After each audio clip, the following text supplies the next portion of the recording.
La première question qui vient à l'esprit, Monsieur le Président, c'est, je parlais de réticence. Ce qui est sûr, pour l'Église protestante de Montreuil, elle ne veut pas y aller.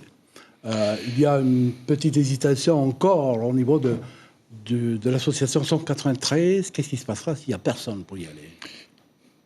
Non, il y aura, je pense, je reste optimiste là-dessus parce que ce serait une erreur de notre place de laisser cette chaise vide. Nous avons une invitation du président de la République qui, effectivement, il aurait pu dire, OK, d'accord, vous organisez ça en Polynésie. Non. Il a souhaité que ça se passe à Paris parce que la vérité aussi est à Paris. Il y a des organismes là-bas que nous avons besoin d'entendre, je pense au CEA en particulier. Donc il nous faut cette vérité. Mais je comprends les réticences. Effectivement, ça fait quelques années qu'on en parle, mais il faut aussi comprendre qu'aujourd'hui, cette page de nucléaire qui est là et qu'on ne peut pas effacer. Mais il faut qu'à un moment donné, nous arrivions à la tourner avec cette conquête de la vérité pour derrière regarder l'avenir, parce que malgré tout on va pas se morfondre, continuer à discuter sur les dégâts du nucléaire, alors que notre souci à tous aujourd'hui, c'est de créer de l'emploi, c'est de créer de l'activité, et là il faut qu'avec la vérité nous ayons derrière de la justice. C'est ça pour moi la justice, c'est que derrière effectivement l'État nous accompagne un peu plus pour que nous puissions reconstruire notre économie qui a été mise à mal par l'arrivée du CEP. L'une des raisons qui font hésiter un certain nombre d'associations, parmi lesquelles Morlo et Tato, il s'agit le ministre l'a évoqué mardi soir ici même, cette nouvelle forme, ou alors cette modification qu'il souhaite apporter au système d'indemnisation. En quoi consiste véritablement la nouvelle forme d'indemnisation qui... C'est ce qu'il faut qu'on aille dire à Paris. Il faut s'exprimer là-dessus. Effectivement, aujourd'hui, on a l'impression qu'on est dans une position de critique permanente. Oui. Il y avait effectivement les preuves à apporter. Ensuite, il y a eu ce milice verte. Et puis voilà. Je l'ai dit au président Macron que, par exemple, sur les Polynésiens qui ont travaillé à Mururoa, on ne devrait même pas constituer de dossier. Dès lors où ils ont servi à Mururoa, ils ont été exposés, puisqu'on parle aujourd'hui de l'exposition de l'ensemble de la Polynésie française. Il faut que les choses soient plus... Mais je puis vous assurer que le président Macron est décidé, et c'est ce qu'il m'a dit à l'issue de cette table ronde, il faut que la concrétisation des engagements de l'État soit faite. Et je veux une feuille de route pour que d'ici 5 ans, 10 ans, nous puissions effectivement réparer complètement et reconstruire cette Polynésie. Ce qui est important, c'est que, effectivement, Emmanuel Macron, ou alors le ministre, il a répété, cette génération-là a récupéré le dossier. Ça, c'est important. C'est une forme de sincérité. Mais bon, maintenant, faut-il savoir, est-ce que véritablement, ils vont aller jusqu'au bout pour indemniser pratiquement tout le monde?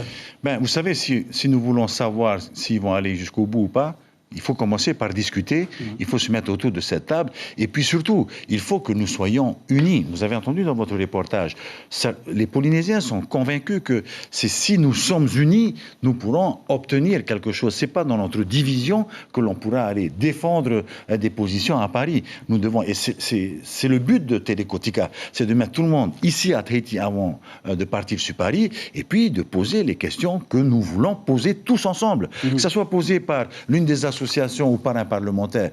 En fin de compte, ce n'est pas un vrai problème. Le problème, c'est que la Polynésie pose les questions dont elle a besoin d'avoir des réponses, et c'est ce qu'on va faire. Alors, on passe maintenant aux marquises. La délégation ministérielle est allée à la rencontre des gens de la société d'exploitation de bois de Hivaoa. Elle existe depuis plusieurs années maintenant. Le secteur aujourd'hui est en pleine expansion. Notre équipe était déjà sur place. Elle est allée à la rencontre de cette entreprise. Il s'agit d'ailleurs Tataraou et Sandroli. On y va. Avec 619 hectares de forêt, la sylviculture à Hivaoa a de l'avenir. À mon avis, il y a des jeunes, il n'y a pas de travail, quoi. Parce que là, on a embauché encore deux personnes pour travailler, quoi. Qu'est-ce qui te plaît dans ce métier? C'est le bois. Le bois, comme il y a plein de bois chez nous, c'est bien de travailler dessus. Après 5 ans d'existence, cette société d'exploitation compte seulement 13 salariés. La faute aux importations. Le temps d'arriver sur les marchés, on n'arrive pas à être concurrentiel en plus avec les producteurs étrangers, qui sont des grosses structures sur des pays continentaux. Nous, on est dans un endroit très insulaire. Donc ça a mis vraiment du temps, mais c'est vraiment la plus-value du travail local qui fait que ça a pu fonctionner. Une décision politique attendue depuis des années a également redonné de la valeur à la production des forêts. Le pin des Caraïbes, notamment, aujourd'hui arrivé à maturité. Nous avons fait valider depuis 3 ans maintenant le pinus comme bois de construction avec des certifications qui sont officielles. Il y a aussi un investissement à faire ici dans une autoclave, ici aux Marquises. L'autoclave, c'est pour traiter le bois dès la coupe, pour ensuite le distribuer dans les marchés de Tahiti et de toute la Polynésie. Grâce à l'appui des pouvoirs publics, cette société s'étend à Nukuhiva. La SAS Bois des Marquises a remporté l'appel à candidature pour exploiter le massif de pinus de To'ovi'i, un domaine de 655 hectares, avec la promesse d'une trentaine d'emplois directs. Ça, c'est une initiative qu'il faut saluer, Président. Oui, bien sûr, et que nous soutenons d'ailleurs. Ouais. Nous soutenons fortement. Et je suis heureux que l'appel d'offres sur Nukuhiva est attribué aujourd'hui à la même société. Mais ce qu'il nous faut, c'est nous battre pour que les consommateurs polynésiens utilisent plus le Pinus des Marquises ou le Pinus des Australes que le Douglas qui nous vient des États-Unis. Venons-en à ce protocole, la signature de ce protocole d'accord à propos de la Convention santé et solidarité signée à Riverua, vous y étiez, évidemment. La contribution de l'État a augmenté, je crois, 1,6 milliard ou presque. Que comptez-vous financer avec ça? Alors, d'abord, il faut financer nos équipements. Ouais. Nous avons encore besoin de nous équiper, tant à l'hôpital de Taoné que dans les hôpitaux déconcentrés. Je pense à Taïwan et je pense aussi aux îles Sullivan, parce qu'il nous faut nous doter d'instruments fiables aujourd'hui et surtout de fortes technologies pour pouvoir dépister les cancers et les maladies du pays. Donc, cette convention va nous accompagner pour le financement de ces investissements. Et puis, il y a une partie beaucoup plus de fonctionnement d'exploitation. C'est donc la possibilité aujourd'hui pour la Polynésie française de faire venir des spécialistes ici en Polynésie française pour nous accompagner pour le dépistage des cancers, pour les soins, puisque vous savez, aujourd'hui, nous recevons déjà de l'Université de Bordeaux près d'une 50aine d'internes d'hôpitaux qui viennent ici en stage, mais qui nous aident effectivement. Donc, là, on met le focus sur le cancer, avec derrière, effectivement, et j'espère que le président de la République annoncera officiellement la création d'un institut du cancer ici en Polynésie française, car il y a effectivement beaucoup à faire dans ce domaine, et je pense que la Polynésie est aujourd'hui prête pour accueillir un tel institut. Et il est d'accord sur le principe de... Il est d'accord. Bon. Ah oui. Le ministre des Outre-mer, à quelques heures de son départ pour Paris, avant de quitter les Marquises, il a accordé un entretien à notre consoeur Ayata Tarahu sur le bilan de son séjour d'une semaine à peu près en Polynésie. Nous l'écoutons. La différence, malgré tout, quand même, il faut bien le reconnaître, elle s'exprime aussi par l'éloignement de l'Hexagone. C'est aussi pour ça que, pour moi, c'était important de repasser des messages forts sur le Covid et sur la vaccination, parce qu'on a fait un choix de solidarité important, que cela soit pour le soutien à l'économie, comme pour l'apport massif de doses de vaccins. Et cet éloignement-là, il ne doit pas nous créer, justement, une distance inutile entre l'Hexagone et la Polynésie française. Ça sera d'ailleurs aussi le sens de la visite du président de la République avant la fin du quinquennat ici cet été, au mois de juillet en tout cas, donc dans l'été parisien, ici en Polynésie française. Après, on est dans une collectivité du Pacifique qui a beaucoup d'autonomie, donc ça veut dire aussi qu'il y a beaucoup de sujets dont on a parlé toute cette semaine qui parfois échappent à la compétence de l'État, mais c'est pas pour autant qu'il n'y a pas un dialogue avec le pays sur ces thèmes d'actualité, parce qu'après tout, ce sont des réalités que vivent nos concitoyens au quotidien.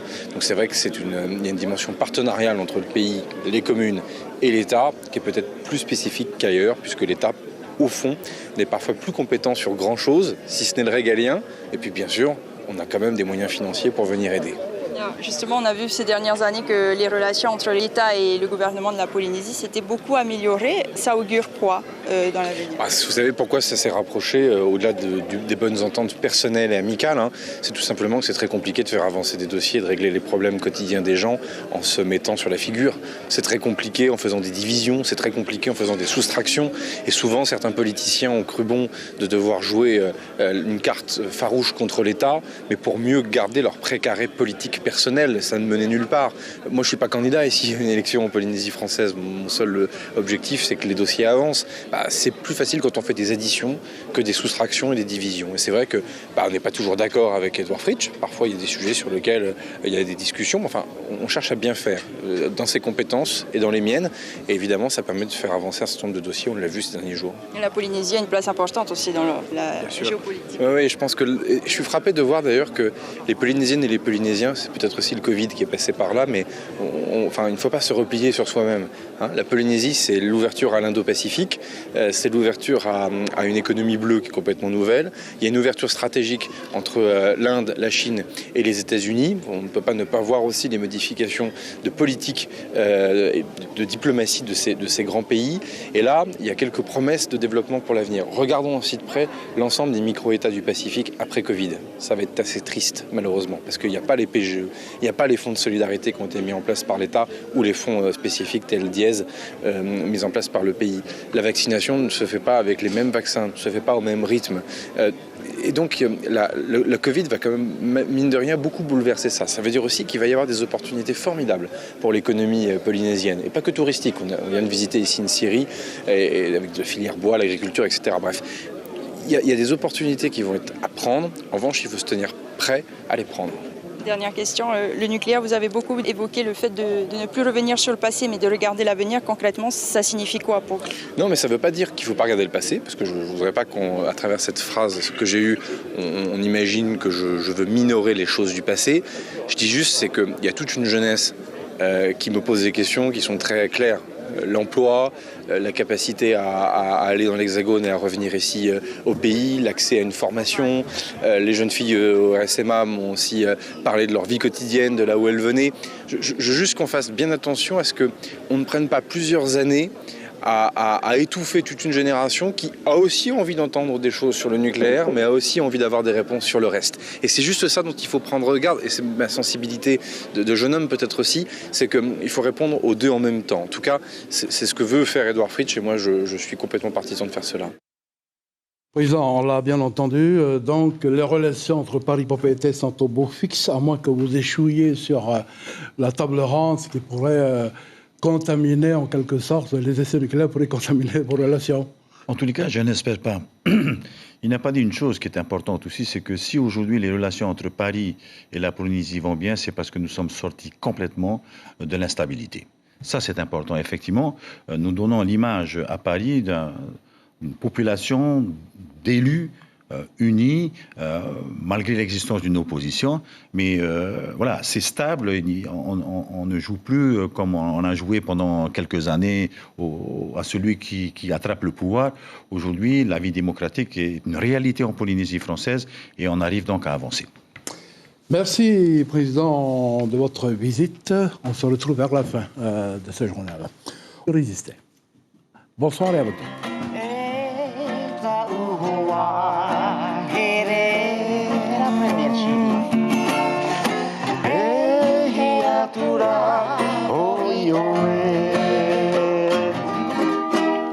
Ia he pohe he, whaore na turiri.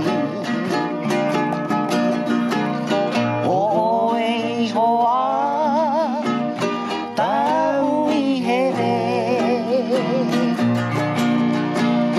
Ai ta paha o e hamana o. E wahere